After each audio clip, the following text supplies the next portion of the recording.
I want to welcome you today. Today, we're going to be speaking with Peter Sheridan, the CEO of Cooperation Ireland. And the title of this session is Leadership and Peace Building, the Benefits of a Bowl of Soup. I can't wait to figure out what the soup was and what the benefits are. But before we do that, as you know, this is a Northern Ireland at Boston College webinar session. And our partner on this program is Northern Ireland Bureau. So it's my pleasure to introduce the director of Northern Ireland Bureau from Washington, D.C., Andrew Elliott. Andrew. Thank you very much, Bob. And just to say, as ever, what a pleasure it is to work with yourself and with Boston College on this series, looking at the absolutely vital issue of leadership. Leadership matters everywhere. And when good leadership exists, it makes a huge difference. In that context, I'm really pleased and delighted to have the opportunity to introduce Peter Sheridan. I first encountered Peter as a leader when I worked in a very contentious and challenging area relating to parades in Northern Ireland when I was with the Parades Commission. And Peter was district commander then in Derry. And I saw at firsthand the leadership skills that he brought to bear in that role and the enormous value that added, not just for police and the policing of the parades, but also for those of us working in organisations around that situation, how much easier it made things when you had somebody really reliable and supportive and helpful in a role like that. Peter's moved on enormously since then and has been working in Cooperation Ireland, where his paths crossed mine on a number of occasions, including in relation to European issues. And he contributes enormously to the strategic and discussion around Northern Ireland and the challenges that it faces. He adds enormously to the peace building work that goes on in relation to the region. So I'm very, very pleased now to be able to introduce Peter, and I'll not take any longer. I'll hand over to Bob to take the discussion forward with Peter. Thank you. Thank you, Andrew. And thank you for your partnership. We really do value it. This series has been a lot of fun and a real revelation for me and hopefully for our audience about what is happening in contemporary Northern Irish politics and society. So thank you for joining us, Andrew. Peter, thank you for your time today. I really appreciate it. I know you're quite busy, but it's a pleasure to connect with you and to learn a little bit more about your professional experiences and your assessment of what's happening now in Northern Ireland and where we're headed. I thought maybe we would start, if you're okay, with where you started your professional career. In 1978, coming out of Fermanagh as a self-identified Irish Catholic, you joined the Royal Ulster Constabulary. And in an interview around that, you said that you joined to protect and serve people from all communities. And so I'd like to know more about that experience. When you joined and your time, especially in those early days in the RUC, was it possible for you to deliver on what you were trying to do, or what was that experience like for you as a young recruit? Well, thank you, Bob, and good morning to everybody in Boston or elsewhere where people are watching this webinar. For those of you in Boston, if you're anywhere near the coastline, if you wave out your window, you'll see me. I'm sitting on the cliff edge in Portrush, in probably one of the most northerly parts of Northern Ireland. And if we could see each other, we'd literally be straight across the sea to each other. So maybe just to say something about because when you opened up and said I want to improve, probably when I joined, I didn't know why I was joining, is the honest answer. And in fact, at the time I joined, I was joining as a 16-year-old police cadet, which was an unusual thing to do because of the background that I came from, the community I came from. And at the time I had applied to the Garda Síochána, I had applied to the Metropolitan Police, and they had applied to the Royal Ulster Constabulary. And the Metropolitan Police said they weren't recruiting at the time. The Gardaí, I'm still waiting on a reply to my application from them, never appeared yet. And when the RUC accepted my initial invitation or application, there was a discussion at home, as you can imagine, because it was one of those difficult years of the Troubles where there were 400 or 500 people murdered in that year. And it wasn't, the done thing for a Catholic to join the police. So it was a discussion at home about the security dangers, and would I not be better joining the Scottish police or the English police or elsewhere? And my grandmother, who's 90 odd years of age, lived with us at the time, and her father had went on the run and to Boston and Philadelphia in the previous campaign. So she wasn't sort of best pleased about all things in policing terms, but she didn't say a lot about me joining, other than to say when that concern was in my parents' minds, she said, well, if he's born to be shot, he'll never be drowned.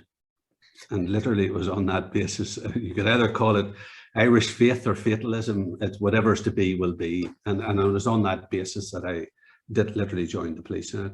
And when I got to the training centre, sitting in the training centre was one of my closest friends from school, who I didn't know was joining. Our careers teacher at the time was a Catholic priest. He was an Irish historian from Castleblaney again in County Monaghan. Wasn't best supporter of all things British, but for some bizarre reason, he persuaded me and my friend into the police. So he was either looking rid of us or he was a visionary. And I'll leave you to make up your own mind about that in it. But was it possible to do that? No, I think it absolutely was. One of the things I found after 32 years in policing was people always asked me, it must have been difficult to be in the police, to be a Catholic in the police. Actually, when you're in any organisation, you get along with people because they have the same values as you.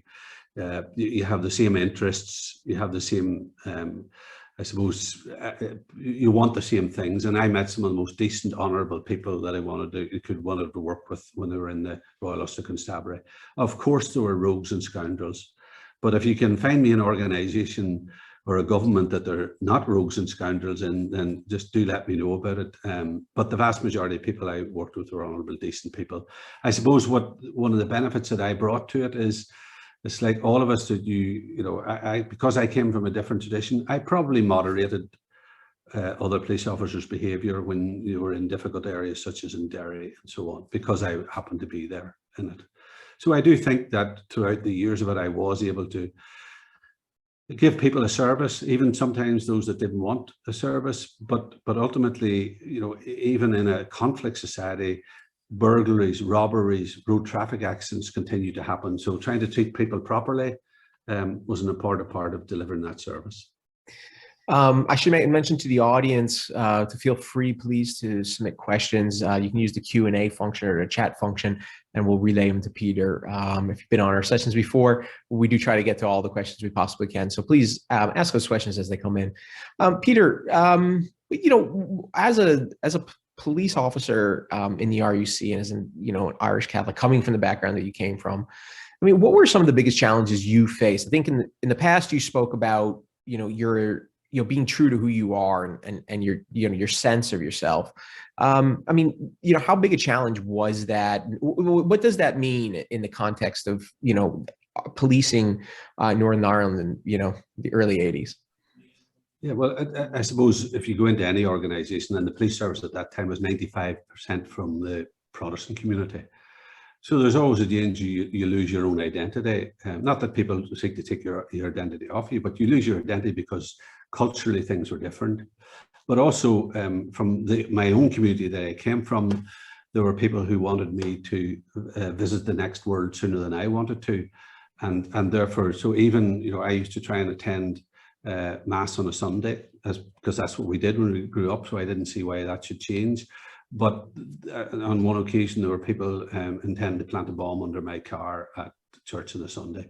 So I did remember saying to myself, there are all these possibilities of you losing your identity and who you are and what what was considered valuable to yourself. So I kind of fought against it, and it didn't allow people to do that. I remember going to see Bishop Edward Daly, who people will remember from Bloody Sunday, the priest who had the flag or the handkerchief as we have at the time. And I remember going to see him when he was Bishop in Derry at the time and talking to him about it. And he said to me, well, look, you don't have to go to Mass every Sunday. You can find any day in the week or any place and do it. And that sort of deep discussion with somebody who could see the difficulties and the challenges, but yet I wanted to keep my own identity and who I was and stay true to that.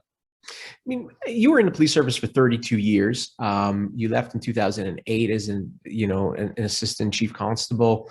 You were commander in the Derry, Londonderry region. I mean, how did the challenges you faced and in relating with communities change during those 32 years? I mean, was it, and if it did change, I'm really curious, was that change about you, or was it about the changing relationships of the communities? It's a big span of time, and there's a lot of ground covered there. But I mean, you're very young when you entered it, and then you're very senior when you left. Yeah, and when I left, I had responsibility for murder investigation, organised crime, and the border area in Northern Ireland. So it was a a big portfolio, and at one stage I had 4,500 officers under my control. But I suppose when I look back on it, I wasn't the same person when I left the police service as I was when I joined. I wasn't the same person when I left as I was at 25 years of age. I think all of us go through those lived experiences, and that changes, adapts us. And I guess for individuals in society, that was the same. I worked with people who were up on the opposite end of the scale. If you like, when I was the commander in Derry, Martin McGuinness was a commander of a different style, but yet we learned over time how to get on, and built a relationship up around that. And I think some of the changes that happened in policing probably helped.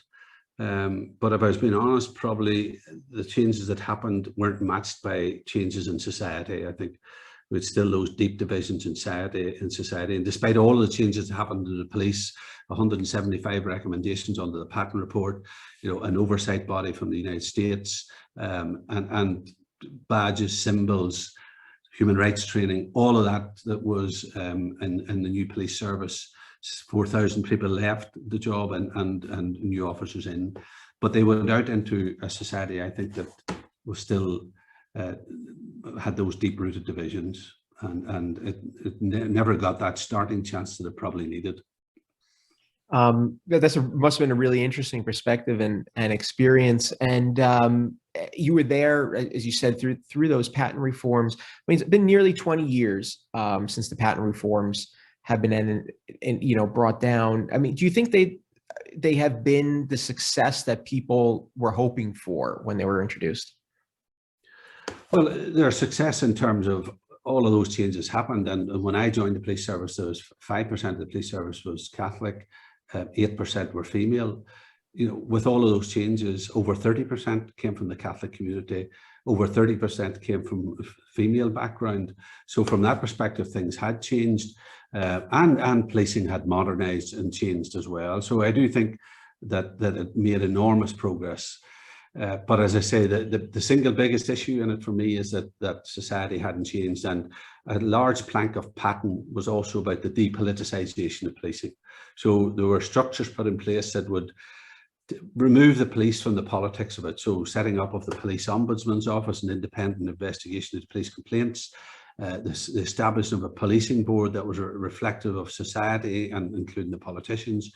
And at this beginning, when those institutions were established, they took control of that ground, if you like. But more recently, we see our politicians, when events happen, immediately coming out and making judgments on the policing issue without allowing those accountability bodies to do their work, first of all. So what they do is they put policing right back into the middle of politics, instead of saying, we've put institutions in place, let's leave it to them to come up with the conclusions. But instead of that, they bypass them, or have bypassed them in recent, and probably been some of the difficulties around policing currently. That's really interesting observation. I mean, what in your mind would encourage the political leadership to allow the institutions to function in the way they intended? I mean, they're not doing that, as you pointed out. How does that change? Well, in two ways. I think, first of all, the politicians have to recognize the value of having those accountability institutions and allowing those institutions to work. And they have to be firm with their own party and their own party members to allow those institutions to work. But secondly, I think there's a responsibility on the people in charge of those accountability bodies to not allow that ground to be taken from them. The first policing board had Professor Desmond Ray and Dennis Bradley as chair and vice chair of it, they would not have allowed that ground to be taken. The first police ombudsman was Baroness Nuala O'Loan. She would have been strong enough to hold it. And unfortunately today, if I asked people in Northern Ireland, many of them would not know who the police ombudsman is. Many of them would not know who the chair and vice chair of the policing board is. If they probably walked down the street, people wouldn't recognise them. That's changed substantially from those first policing boards. And I think there's responsibility on both sides. One is for those institutions to say, we take control of this, back off politicians, but also for politicians to say, let's allow those institutions to work and do their work. I mean, that brings up some potential leadership issues, right? So people need to make decisions and act, according to their leadership principles. And you've been in a number of different leadership roles. Maybe you could talk then a little bit about some of the key aspects of leadership and leadership that you took from your time in the PSNI and the RUC, and how they might be valuable to the policing board or the politicians on these issues. Yeah, well, the first thing, and that's as you way to some of your original questions about what I learned, and that first of all, it is about leadership and not authority. Too often people in leadership mistake it for authority. It is about freedom rather than control, and it is about the authority to make things happen and not authority over other people. Too often what I see in leadership, and particularly in police leadership, is that sense of authority over people, and that's not what good leadership is about. But if I had to pick two things that were for me stand out in leadership, despite all of the theories and the PowerPoint slides that you'll have seen over time, two things stand out for me. One is relationships and the other is trust. The importance of people in leadership, building and establishing relationships, and building and establishing relationships with people who dissent from them. In fact, I would argue you have to encourage dissent among people and engage with them. And if you allow me a few minutes, Bob, just to indulge. One of the things about people who live here is we're good at telling a story, and I'm going to tell you a story, but it's a true story. But I hope it reflects why, or demonstrates why I think that leadership is about relationships and trust, and how much more you can get done when you have that happening. I mean, if you look at what's happening between the EU and the UK at the minute, there's a breakdown in trust and in those relationships. The heydays of good relations between the Irish government and the British government that were built up around the Good Friday Agreement are almost a distant memory at the minute because of Brexit, and we might revisit that later in this discussion. But let me tell you just a story that illustrates the importance, I think, of leadership and relationship building and trust in it. So I was down at a cross-border meeting in Dublin in early 2000s. And it was a routine Garda meeting with colleagues in Garda, but you're sort of locked in a hotel and not meant to go out. But at lunchtime, I sneaked out to walk up Grafton Street. And as I walked up past a bookshop, there was a book for sale, and it was in the shape of a triangle that stacked one book up in the shape of a triangle. And the book was called Nell. And it was by a journalist called Nell McCafferty. And I knew Nell McCafferty in Derry. She one time told me that she was never in the IRA, but she was a one-time barricade stormer. She says, I never threw a petrol bomb, but I made plenty of them. That sort of, and she was an Irish Times journalist in later life, and would have been a commentator on the media. But so I bought her book and went back into the meeting. And on the way home that evening, I rang her and I said to her that I refused to read her book unless she signed it for me. And she said to me that she lived in Dublin at that stage, but she said she was going home to the Bogside that weekend to see her mother, who still lived in a terraced house in the Bogside. So we agreed that I would go over on a Saturday morning, not somewhere I should have been as a senior police officer. My face would have been well known, but I thought I'd go over early in the morning and signature in and out in 2 seconds. I arrived at her door and she met me with her dressing gown and her hair out to here and a fag in her hand and standing in this wee terraced house. And she insisted I come in to see her mother. And her mother had a stroke, and they turned the front living room of this small terraced house into a bedroom. So almost that sash window is out onto the street and the headboard of the bed is up against it. She said, no, you have to come in and talk to my mother. So she brought me into the room and she sits me on a commode, a portable toilet. And in many ways, given where I was and where I shouldn't have been, it was probably a good place for me to be sitting on. But so I was having a discussion with her mother, and I discovered that her mother's father or grandfather was an RIC officer, so before the RUC, and he was known in the area as a good Sergeant Duffy. So during the discussion with her mother, Nell was shouting in her ear, "He's a top cop, mommy." And people were walking past out in the street, and my car's there, and I thought, I ain't getting out of here in one piece, or at least my car won't be. But meantime, she produces a small bell push that she'd got made up by an electrician so her mother could call for assistance during the night. And she had pulled the wires out of it, making the bed that morning. She asked me, could I fix it? So I'm putting this thing back together with what she handed me was a 2-foot screwdriver. Anyway, I had a lovely conversation with her mother, and then she insisted I come into her kitchen. And she had a small tray with a piece of bread on it and a bowl of soup in it for me. And I was saying to her, nice soup, Nell. And she said, yeah, do you know who made that soup? And I said, no. And she said to me, Peggy. So I said, Peggy who? She said, Peggy McGuinness, Martin McGuinness's mother. Now, this is a time that Sinn Féin aren't supporting policing at this stage. Martin McGuinness's mother lives just close by, and she came in to see Nell's mother every evening, but she brought her in soup. So I said to Nell, you're trying to poison me now. But I took a police business card out of my wallet and I wrote on it, Peggy Wonderful Soup, and signed my name to it. And I said, you give her that the next time she's in. I said, oh, she's in every night to see my mother, and she set it up on the mantelpiece. So that was a Saturday morning, and I left shortly after lunchtime. Fine, there was no issues. I got out of the house in one piece. But that evening at 6 o'clock, the then Chief Constable Hugh Ord rang me and said that the Prime Minister, Tony Blair, had been on, and Sinn Féin were going to meet the police for the first time in their history in Downing Street on Monday morning. So this is part of the lead up to Sinn Féin deciding whether they're going to support the police at the Ardèche in the February of that year.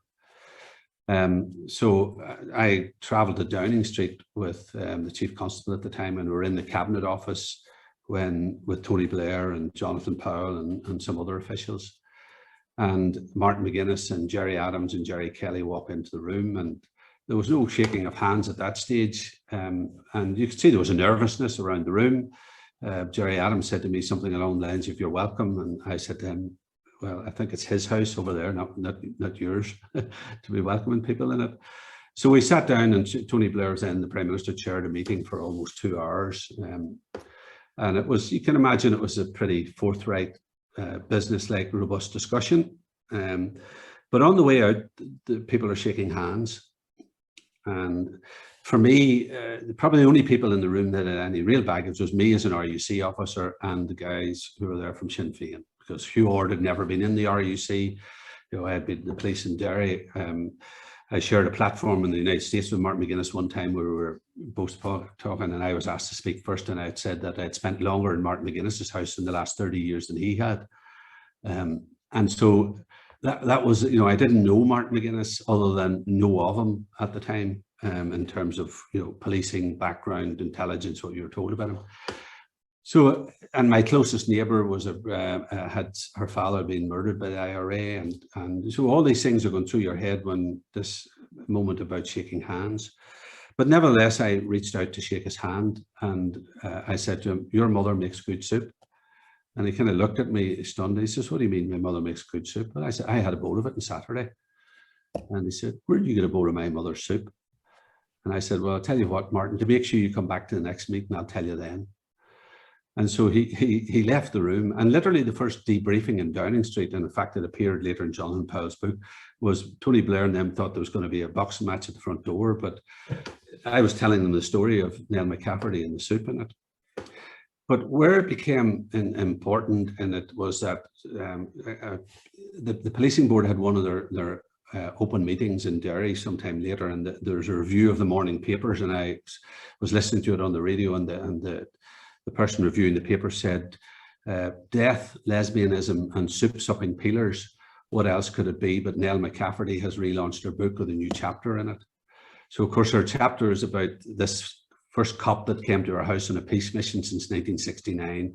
And she tells the story of the soup and me and Downing Street, and the fact that she gave the mother my business card, and that Martin McGuinness, on the way out of that meeting or coming back from Downing Street, when he rang his mother said to him, Martin, there's a cop at Nell's house on Saturday. And Martin says, Mother, it's me and Jerry Adams negotiating with the peelers, not you and Nell McCafferty's mother. In it. So, and it kind of, I suppose, had a way of breaking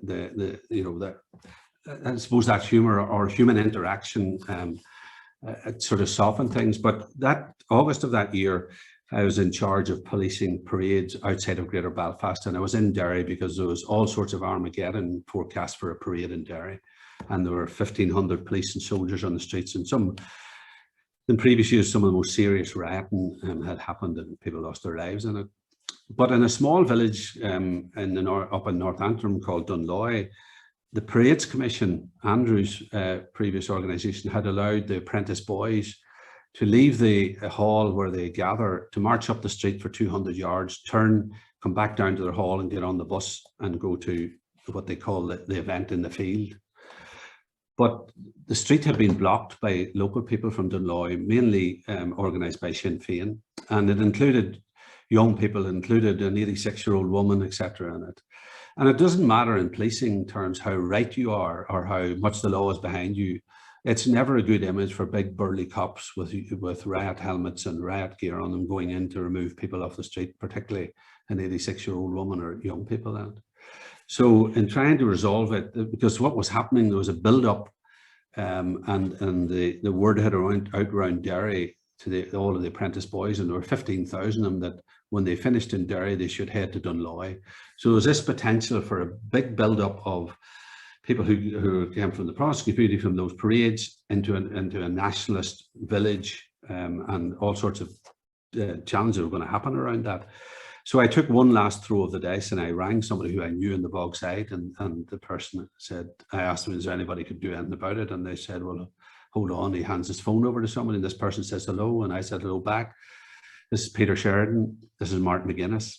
So we had a conversation about it, and I have to say, he didn't give me any encouragement that he was going to do anything about it. You know, I said, well, look, is there nothing anybody can do about it and save a lot of people heartache in this? Anyway, the phone was eventually hung up, and I didn't get any sense of anything was going to happen. But 20 minutes later, the person who I rang me back and said, what happens if I get caught for speeding? And what he was saying to me is, we are on our way. And I said to him, well, don't knock anybody down and don't kill anybody on the roads. And if it's about speeding, I'll try and resolve that. And then Martin McGuinness rang me from Dunloy, and he and I had a conversation about how we, you know, might reduce the tension in that.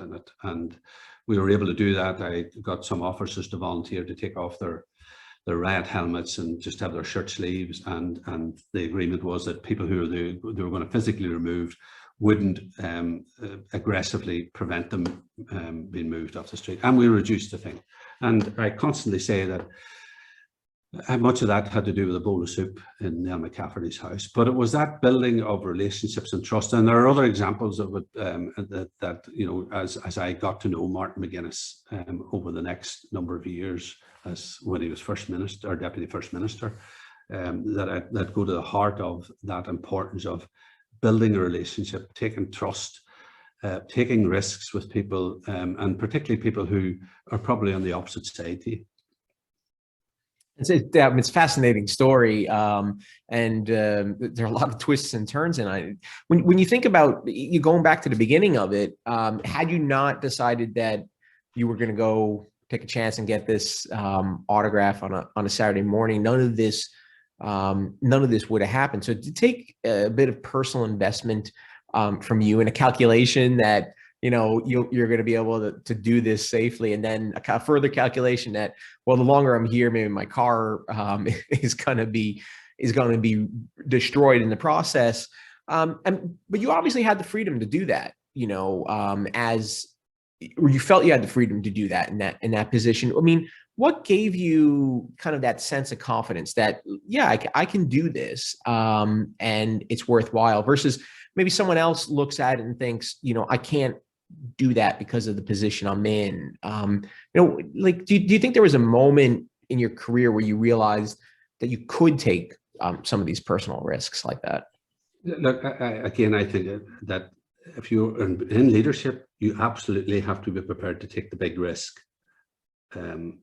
Despite all the advice to you that everybody will tell you differently. Now, that doesn't mean taking foolish risks. You know, I didn't go drinking in the Bogside Inn, you know, as taking that type of a risk. So it is about, you know, measured risks in it. But it also, I suppose I come from an optimistic nature, and I have a self-confidence, but I like to think that I stay grounded in reality in that. And I think that's an important part also of leadership, of instilling confidence in people, instilling self-confidence and optimism in them, but keeping people grounded in reality. And because too often what you see, particularly people who would suggest they're in leadership, but they become paralyzed by anxiety.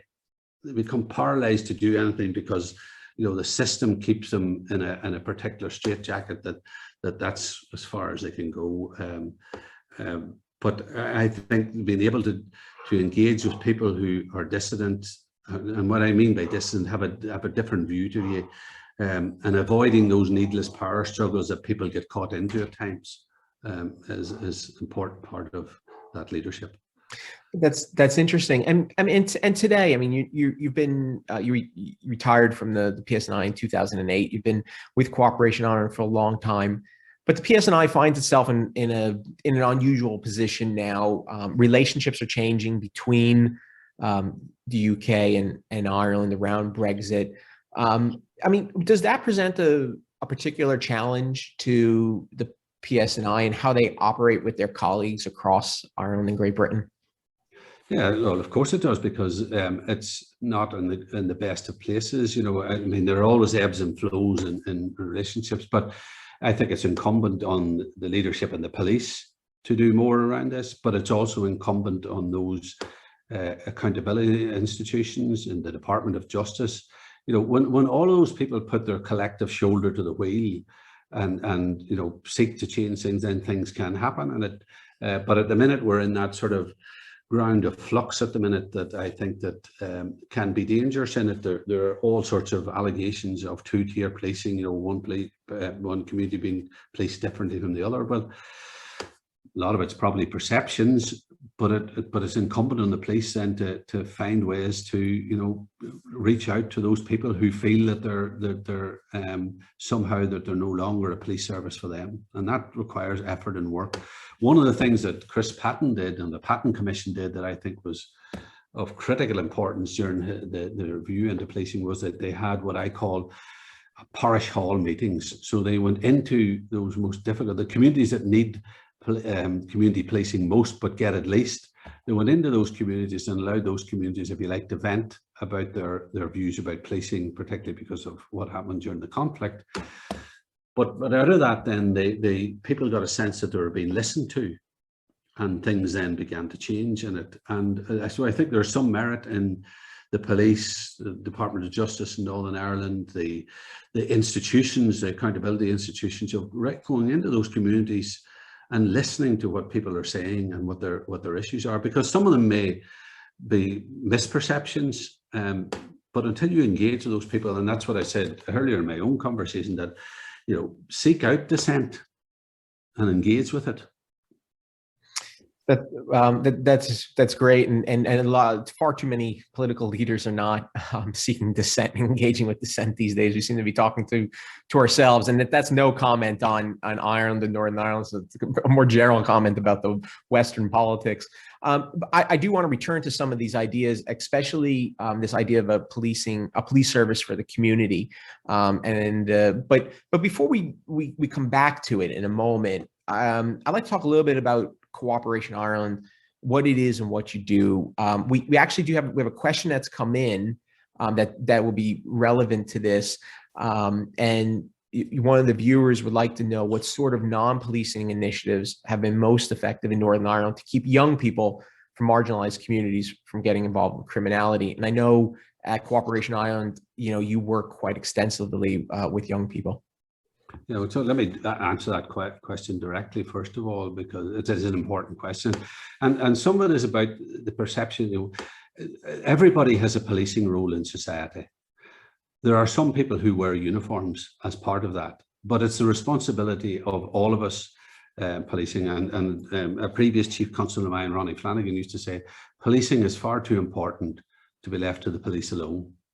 And it couldn't be more true. So civic society organizations, youth organizations, schools, there's a whole myriad of things that feed into the policing. So to your viewers' question in it, part of the work that I currently do in Cooperation Ireland, which is a peace and reconciliation organisation, is seeking out young people from both sides of the community to try to broaden their views of the other community, because still, even to this day, many of them have never met young people from the other community, and they somehow think that they're different. And yet when you get them together, they see each other as almost having the same issues and the same problems. And they may have been born into a different church or something, but it doesn't go beyond that much in it. And so that responsibility is in all of our communities and community groups and organizations to take on that policing role. And I don't mean a paramilitary role, I mean a policing role that helps to improve all our lives, because policing at its best should be about improving the lives of people. One of the things I remember in trying to instill in the police after Patton was to say that for a long time the police think that their role is to support the government. Now, I would like to think that both the government and the police are normally on the one side, but it's not their role. Their role is to protect the citizen. It might be the army's role to protect the state and look after the state, but the role of a police officer is to protect the rights of the citizen. And sometimes that may be against what the government want to do. I remember at an event in London where the Chinese Prime Minister was coming, and there was a protest had got up outside Downing Street, and the police at the time completely blocked off that protest because the government wanted them. But why? My question is why? People have a right to that peaceful protest. As I say, you would like to think 9 times out of 10 the government and the police are on the one side, but we should be, in the police, and particularly in police leadership, be big enough to be able to step back and say, no, my first responsibility is to the citizen. Well, that's great, and I would invite further questions on this. Thank you for kind of addressing that question. You also at Cooperation Ireland. You work a lot with political leadership. I noticed you've been leading delegations from Great Britain and Europe to the border. Why is that important and the context is Brexit? Why is it important for you to do that kind of work? Well, I suppose it came from two. You're quite correct, first of all, Bob, around the whole Brexit issue. And because I had responsibility for the border, I had responsibility for counter-terrorism along the border, for organised crime when I was in the police. But because Cooperation Ireland is an all-island organisation about peace and reconciliation, so I think I brought some unique perspectives to it. So meeting people who are either EU foreign ministers or EU prime ministers at that stage who are trying to make up their mind about what was going to happen around, Brexit, and how Brexit was ultimately going to be, I suppose, resolved, if it ever is resolved. But getting people to understand what 300 and odd miles of land border, rural border looks like, and how do you, even in a customs trading operation, secure that border, and there's nothing better but to see it, because you have to the east of Europe about 1,800 miles of border, but there are only about 130 odd crossings within that 1,800 miles. Between Northern Ireland and the Republic of Ireland, there are over 300 miles of border and 265 crossings, and that doesn't include waterways that cross the border. It doesn't include the smugglers' paths and the gates between fields. And so getting people to understand that before they made whatever decision they were going to make about the withdrawal deal with the UK government. And similarly for UK politicians to come across and actually see it on the ground. And I suppose despite all of the issues that have happened, and now we have an Irish Sea border, but there was almost, it was almost foreseeable that in terms of a trade border, And there had to be a border somewhere. You know, once Britain left the European Union, the border had to go somewhere. And the only two places it could go probably were on the island of Ireland or on the sea between the two islands. Because there are only 3 points of entry, Warrenpoint, Belfast and Larne, it was almost foreseeable that the trading border would go on that sea border. And of course, for unionism, that has been now the biggest source of tension and the biggest problem that has arisen in what's called the Northern Ireland Protocol in it. Yeah, well, maybe you could talk a little bit about the protocol and its impact on the communities there. I mean, there's quite a big debate about it. I think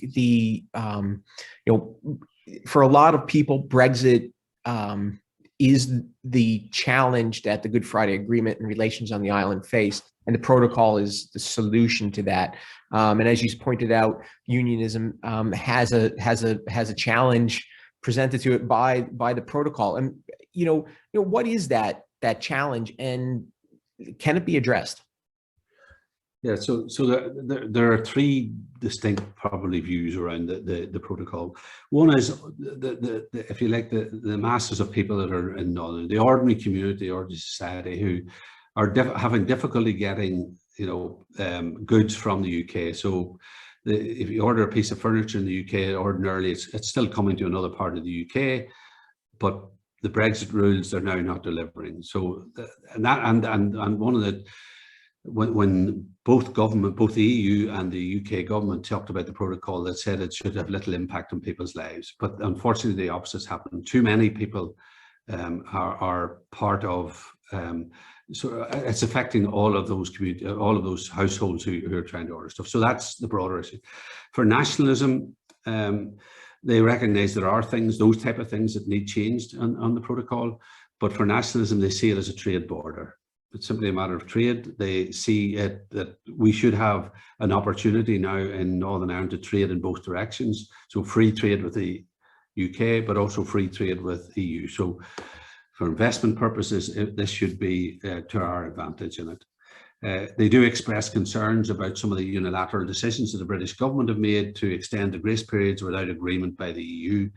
And they express concerns about that because they see it damaging the relationship with both the European Union and the United Kingdom, and the Republic of Ireland, because what's happened is Britain signed off on a deal, part of that deal was the protocol, and then weeks later they start to dissent from parts of it. So it's damaging that relationship. But for unionism, they don't see it just as a trade border. They see it as an identity and a constitutional issue, that they feel as a result of the protocol less British than the rest of the United Kingdom, that increasingly they see Northern Ireland as separate and distinct from the rest of the United Kingdom.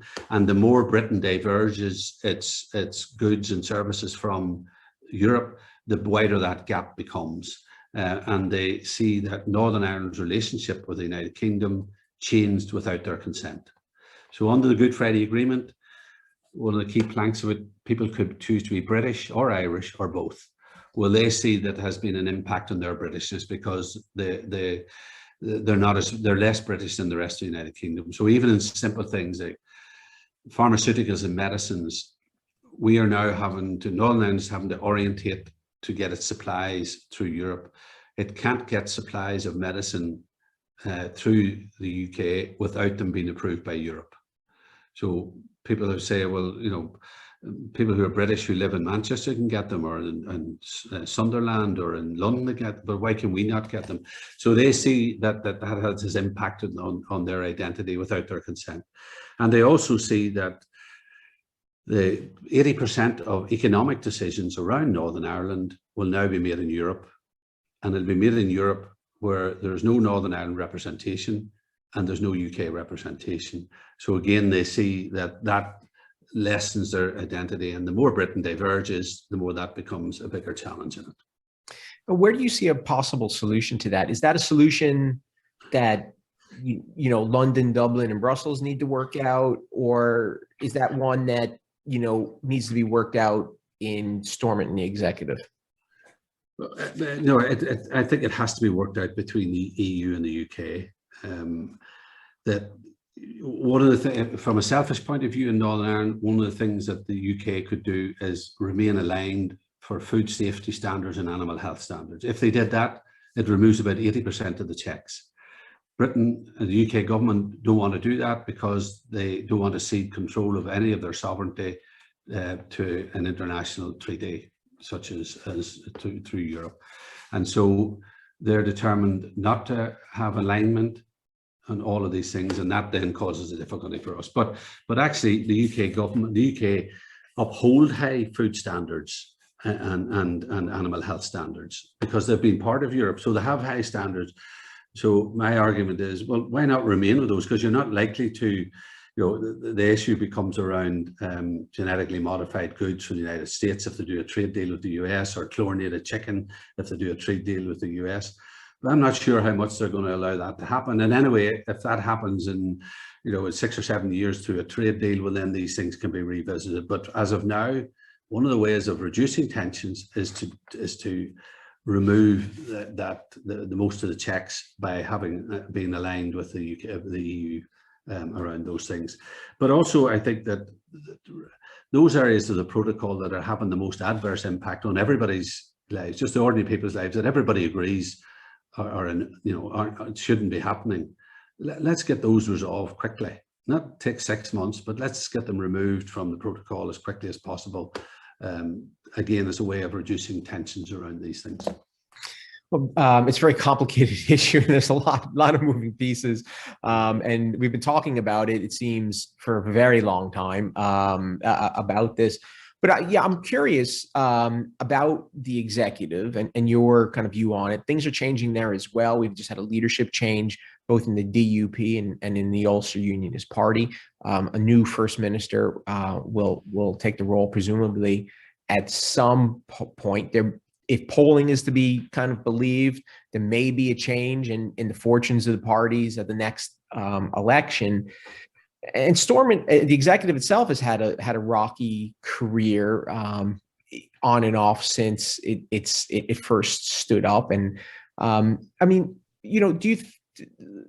how do you think the executive can best deliver for the people of Northern Ireland? I mean, it has been up and running since just before the pandemic, but what does it have to do from here out?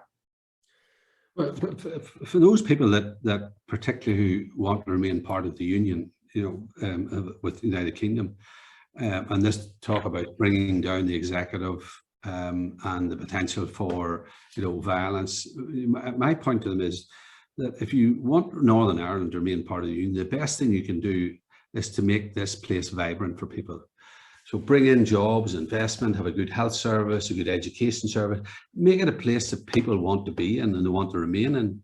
Because, whatever happens about a border poll in the future, while some people will make an ideological decision, doesn't matter how well off or how badly off they'll be, they want to be part of the island of Ireland. Likewise, there are a group of people who say, whatever they're going to be, even if they're worse off, they want to remain part of the United Kingdom.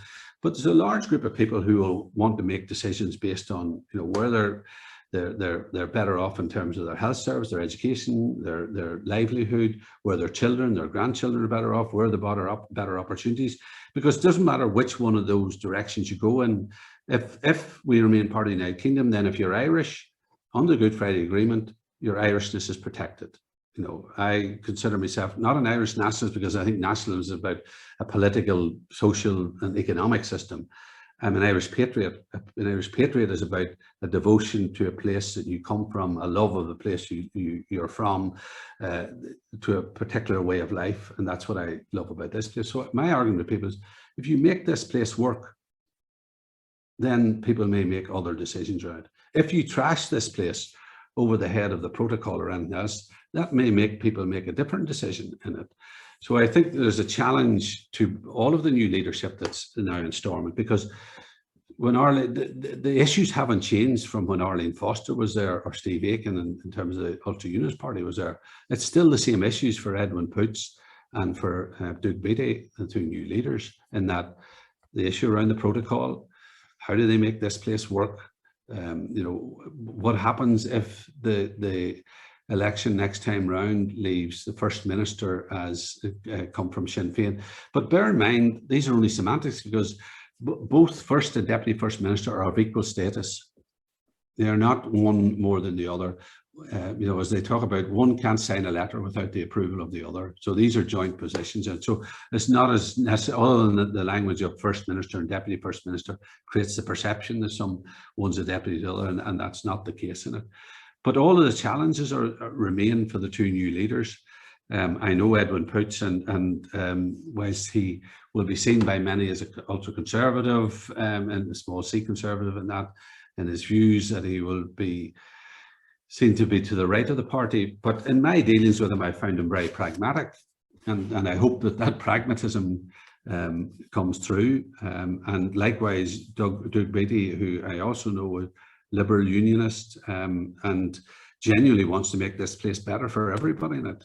So if we can get our politicians to think about, you know, all of us are down here for a short space of time. Let's make this place and improve people's lives when you're in that position. And as I said earlier, you know, having constant clashes with people, I've found it doesn't really deliver for any of us in it. And you know, use that ability you have to persuade people. I used to say that I work hard at not letting other people fall out with me. Sometimes it is work to accomplish that, which is, I guess the point of your story about a bowl of soup as well. In part, we have about 10 minutes left, so if you do have a question, you know, send in. There are a couple of really good questions here, one of which I want to turn to now. You're talking just there, Peter, about making this place work. Executive needs to work. And there's a question here on a really kind of a sticky point around this, and it's about legacy in the past. And this member of the audience would like to know if you would like you to comment on the best way or process for dealing with legacy issues of the past, such as the Finucane case, which is something here in Boston in particular, people are following very closely. Accountability for the Ballymurphy killings and other various paramilitary, you know, violence. Okay, yeah, and it is. I mean, that's another part of the complex web of difficulties here. But you know, I don't think we will ever do justice to the scale of the injustice on any side in this place. And trying to use a justice model to resolve, you know, 30, 40-year conflict isn't going to work. And I say that for a number of reasons. And I'll come back to those in a second, but I do think that whatever happens, we have to have Article 2 compliance. So whatever happens in the future, you know, if somebody decides they want to walk into a police station and say, I did X, Y, and Z, then I think there has to be the room for a court. What people sometimes forget, and I'm going to give you another example of it. I had legacy as one of my portfolios when I was head of crime. And I remember in one of the early cases that were investigated, it was over 40 years old, a case that there was a murder of a police officer who had went to a hospital to see his wife, who had literally just given birth to their baby. He was in the hospital for about an hour and came out to get into his car in the car park, and he was shot dead. And nobody was ever got for it. But 42 years later, in a review of these cases under legacy, they discovered a cigarette butt that had been kept from the scene. At 42 years ago, DNA had never been heard of, but in modern times, when they were able to identify the gunman. Long story short, it went to court and the individual was convicted. But under the Good Friday Agreement, the most that anybody will spend in prison, no matter if they've done 10 murders, the most they will spend in prison is 2 years. Now you can ask yourself, is that justice? And because what happened in that court case, I discovered then was, the widow, who was since remarried and had a family, believed that her husband had died right away at the scene, because that's what she was told at the time. But in the court, she discovered that he had been alive for a number of minutes. I can't remember the exact time, maybe 8 minutes, but that he had constantly called her name.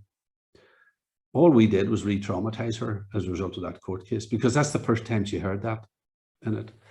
And more than that, you know, people have this notion that what justice is. So people who are putting a bomb under my car, is justice for me the person who is placing the bomb under the car, or the guy who made the bomb, or the guy who took the house over, or the guy who drove the getaway car, or the person who was sitting on chapel on a Sunday taking notes about who I was and where I was going rather than saying their prayers. And what happens, it was like that court case, somebody in the hospital made a phone call to the gunman to say, he's leaving now. So naturally, that's the next bit of this puzzle, or this bit that she wanted to know, who is that. So this notion that, if I get the person who shot my husband before the courts, that will satisfy me. But then on top of all of that, the most that they're going to spend in jail is 2 years, and whether that's sufficient for people. So I do think we always have to keep that door open of justice and the possibility of justice.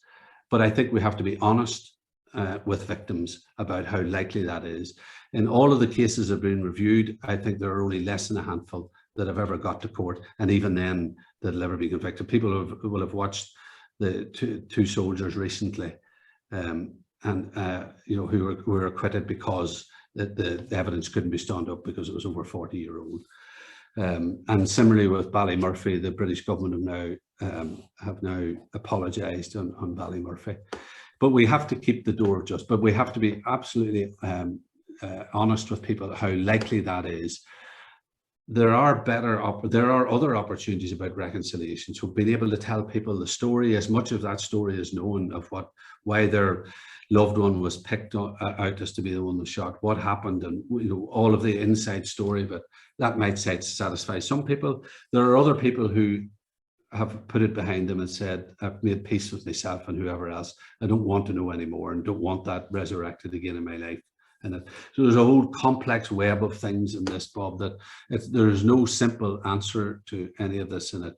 The best that I can hope for is that we give as many people as possible as many answers as they can. And if ultimately, if there is an opportunity that somebody can be brought to justice in court, let's do that, but on the clear understanding of people that under the Good Friday Agreement, the most they will spend in prison is 2 years.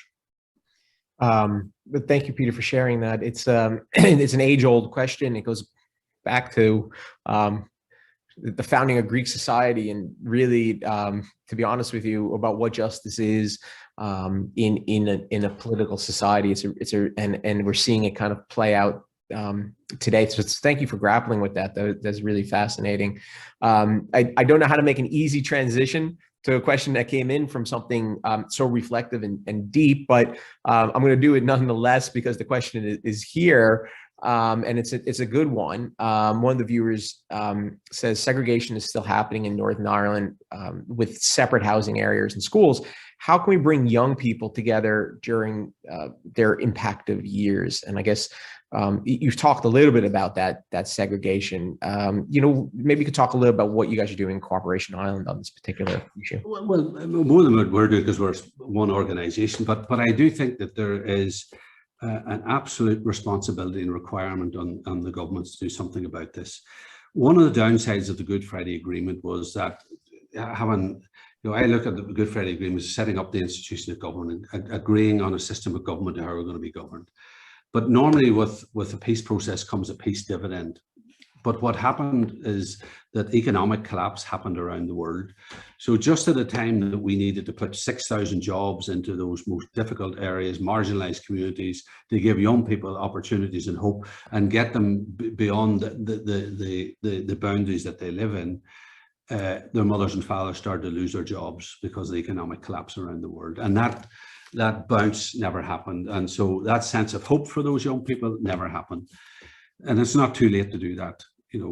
If you mix some of these things like Brexit, and if it is right that we have an opportunity to trade in both directions, well, then let's show it. Let's demonstrate it by having new jobs, investment, factories, giving those young people hope. Because I can guarantee you, they're like everyone else. If they can buy their own car, if they can pick a holiday to go on and pay for it themselves, if they can cut their own grass, then these issues of division are no longer as visible as they are if they live in this small environment, and that's as far as they see, and that's as far as they can go. So I think it's incumbent on all of us. I mean, I tried to persuade, I think, the people in the US to think this time that rather than a special envoy for Northern Ireland, What about creating an economic envoy for Northern Ireland that helps bring in businesses, US businesses into Northern Ireland, because they have this gateway into Europe and they have the gateway into the UK.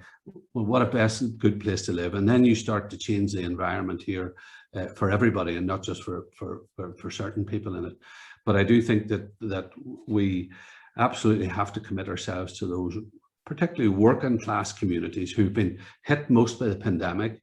You know, I'm fortunate that I can sit and look out over the ocean during lockdown, whereas a lot of people who live in working class communities don't have that opportunity. So I think it's incumbent on all of us to redouble our efforts to really make improvement in people's lives. So stopping some of the nonsense we go through in terms of politics, small p politics too, and actually do what we're all supposed to do, which is improve the lives of other people. And I think that's a great reflection to end on, a call for a U.S. economic envoy to Northern Ireland. I know there are quite a few people here in Massachusetts will not only be interested to see that happen, but might be interested in that posting as well. I also did want to get to your views on Northern Ireland and the world, and particularly on U.S. policing, but we're just going to have to take that up in a separate one, because it is.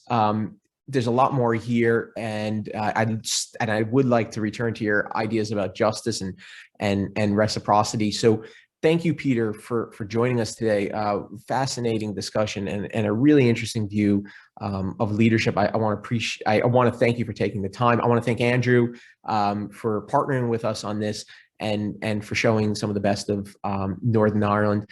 And to the audience, thank you for your time today. There are forthcoming programs between now and the end of June, before summer overtakes us all. I'll be in your inbox soon with those. And in particular, we do have events with our partner in the Irish Consulate here at the Ireland at Boston College program as well. So thank you everyone for joining us, and we hope to see you soon. Thank you, Peter. Thank you.